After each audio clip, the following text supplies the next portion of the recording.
Well, good morning, Interbet fans, and welcome to the preview for what is now the Vaal Classic track, Saturday, the 27th of February. Unfortunately, at the time of recording, I don't know much about the configuration of the track because it hasn't been put up. I haven't changed the configuration from the Turfentine track where we were meant to race. So let's have a quick look at the race meeting, and it's a 9-race program. And I made it an extremely difficult card. The more I looked at it, the more holes I found in what I'd fancied to start off with. But I think the first few races is where we can just get enough of a bank to be able to play the day. And we kick off with the first races as 12 to 10 past 12. It's 11:60 maiden juvenile plate. Well, Freedom of Choice is your very hot favourite, and the excuses last time, but he got beaten 7.5 lengths. Or she did, and she probably will improve with the scratching of I Am Royal, which I really thought might be the right horse. Twice the Trip looks like it might be the answer here. 7 to 2, 4 to 1. Solomons gets the ride, claims 1.5. Good draw, lots to like about, and the draw is going to be crucial, I think, at the Vaal on the classic track, and hopefully the track's in good shape, because I think that there was a breakdown last week, and certainly been problems with the track, and there was a hole on the track. It's all types of things seem to just be creeping in with total lack of management that we have now in the racing industry. So difficult first race, but the ones that have the others you really don't know.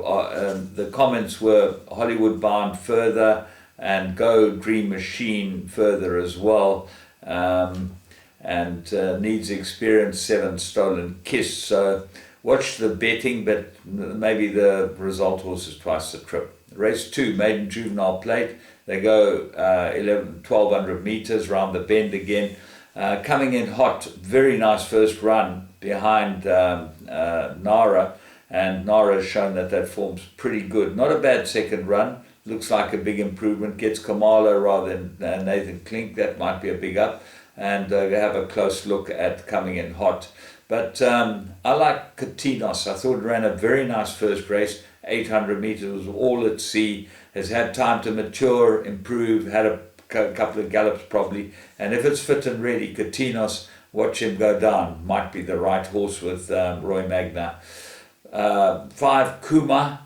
Definitely got some sort of chance, improved last on the course. That wasn't bad at all, and you can't find anything else really. The comments were 6, Master of Law will need the run, and number 8, Noble Striker will need the run, although the jockey bookings are quite interesting on those two. Dory Sham inmate.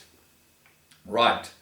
Race 3, maiden plate, and we go 1,450 meters. Well, at first glance, Royal Wolf's got to be the right horse, but he is rested and gelded. I know he's drawn 1. He gets Brown now. A lot of people have tried on this horse and not been able to win. I think the gelding's what he's been crying for, and I've been saying that when he's been beaten the last 3 times. Can he beat Flying Bull? That's the big question, and I'm not sure that he can. Flying Bull's had the 2 runs, looks like a big improver, and lots to like about him. The big danger might be Successful Ruler.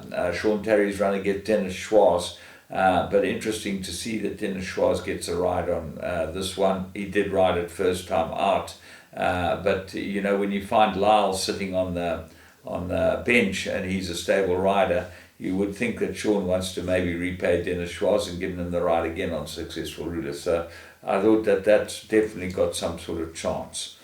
Race 4, Ruffian, 1,000 meters. I can't look past Nara. I think it's the right horse. Dory Sham and Samunga Kamala. That's number 1 on the card, and certainly looks to have this field a stone cold. There doesn't seem to be anything here that can beat it, and I'm going strongly with it as the right horse. Race 5, this is not quite as easy. The Stormbird Stakes is 1,000 meters, and Horsepower won extremely well first time out on this track, but the time was very slow, 59.25. It was a particularly slow time. I know it wasn't yielding going, but that gives everything else a chance here. What of the rest? Social Image won in a common canter last time. Calvin gets a ride on it, and obviously, Hewittson's down in the Cape. Arctic Skyline, got to have a big chance. Warren Kennedy for Paul Peter. Look for improvement. His last 2 runs have been pretty good. Captain's Run won pretty well last time.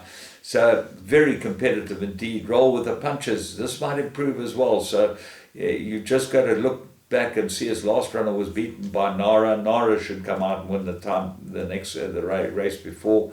So even he might improve. Roll with the Punches. And Sheila, well, this is the first timer. And this has been backed into 5-2, so that's obviously got to be able to run. I think it might be the United States' first runner, and it will be very interesting to see how the daughter of the United States goes here. But there has been big money for it backed into 5-2. Race 6, the Bahia handicap, it's a listed race, 1,000 meters.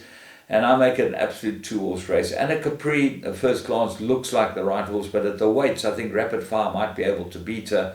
Got very good ability, Rapid Fire. 3 from 3 over the distance. Ryan Munger struck up a good partnership with it and got beaten by Anna Capri last time. But it's got to be very close between these two. Sweet Future is the horse that might be the one to upset the whole apple cart. So Munger gets to ride it, and as course and distance winner, won his last 3 pretty well. Those are the young ones. What about the older ones? Well, Winter Watch, I think, won 5 times over the distance, well suited to the distance. And Maletta is a 4-year-old, and she's right down the bottom of the weights as Maletta, the Crusade, for Robbie Sage, number 13, comes into the race with a big chance. 3 out of 5 distance suited, and I think the 5 furlong horses will definitely be suited by this race. Race 7, Acacia, grade 3, 1,600 meters. And when I first looked at it, I said, Rio's Winter's the right horse. Then I saw Wisteria Walk, a front runner, course and distance winner. Now when they changed the track and we started studying again, this is a very nice front-running mare, filly, and she should go well. And then Lily Blue, certainly 3 from 5 over the distance, drawn 1. She's got class, Lily Blue, so she goes into my play as well. What are the ones at the bottom? Well, Seaham, then I got to her, and I thought number 13, Seaham, got to have a very good chance. Won its last 3 and got 52 on its back. The one that really was in the find, I thought, in the race was Sheer Talent. Now, this has never been this trip. It's certainly shown on pedigree that she'll get this trip. And although she's drawn wide, I think she likes to tuck in, and you've got to hold her up, this filly Sheer Talent. And I expect her to go, maybe be a bit of an upset horse. Race 8, Graduation Plate. They go 1,600 meters. At first glance, I thought Elliott was the right horse. Course 1 from 1. Ignore its last start. I don't know what went wrong, but they really fancied it to win there. They thought it had a chance. Ran no type of race. Herodotus, front runner, comes off a little trip elsewhere and had a pretty nice last run. So I expect Herodotus to go well. Fred's a front runner, second runner, that's a big minus. Ivalo's Prince gets the blinkers, number 5 on the card, might be a big improver. And then the 2 at the bottom, Jammer Henry, won first time out on the course, absolutely cantered in in a work riders race, and gets 51 kilos on its back. So it might be a runner. And then La Via. Have a look at this closely. First run, absolutely doddled in course and distance, won by 5 lengths. So might really like it here. And Solomon's claims a 1.5. It's only got 51.5 on its back. So not that easy either. Last race, well, we got a bit of respite here. Looks like an absolute three-corner contest. Maiden Plate fillies and mares, 1,450. Rosa Prima looks like the right horse, even money. Get Sherman, that's number 1 on the card. Got to have a chance. Bedouin and Bride, 1 good run, course and distance, and ignore its last start. I think this might be an improver, Bedouin and Bride. I think have a very close look at it. It has run well won on the course and distance. And then Dancing Arabian, the second favourite, certainly she's run 2 good races on the course, so her last 2, so she should go well as well here. So they look like the only 3 that can win it. But all in all, it's a very, very tricky card. It looks at first glance to be a very simple card, but we hope that it works out well. Have a very good one. I'm going to go for Dean Kennemer to win the Cape Derby. I think he's the right man, and certainly got the right ammunition to be able to fire up there. So from me, James Goodman and the Interbet team, remember you can play games. You've got betting on the tote with Interbet, where you get the full payout. You don't get any deductions at all. You've got to actually stick with them. Have a good one.